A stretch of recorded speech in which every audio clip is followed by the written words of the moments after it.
বিকাশে টাকা পাঠিয়ে আপনি কি অতিরিক্ত চার্জে বিরক্ত? এবার সেই যুগ শেষ। কারণ গুগল প্লে এসেছে বাংলাদেশে নতুন কিছু ফিউচার, নতুন কিছু সুবিধা নিয়ে। হ্যাঁ, এটাই সত্যি। গুগল প্লে এখন বাংলাদেশে।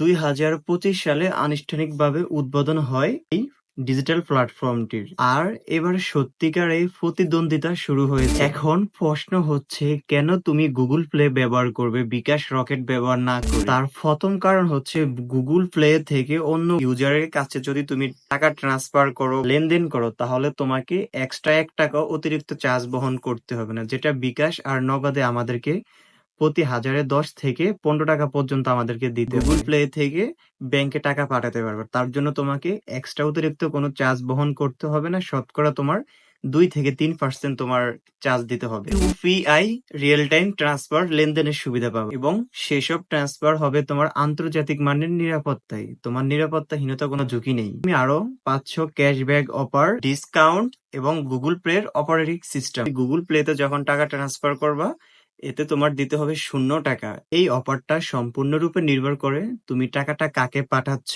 কিভাবে পাঠাচ্ছ, কোন ব্যাংকে পাঠাচ্ছ এবং কোন সময়ে পাঠাচ্ছ। এই সময়গুলোকে কেন্দ্র করে অফারটা নির্ভর করে যে তুমি কত টাকা চার্জ দিবা।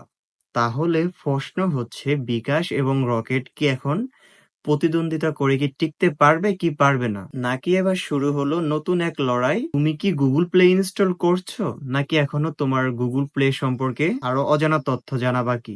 গুগল প্লে আসলে কি, এটা কিভাবে ব্যবহার করে, কি কি আরো ফিউচার আসতে পারে সে সম্পর্কে জানতে চাইলে একটা কমেন্ট করে জানাও।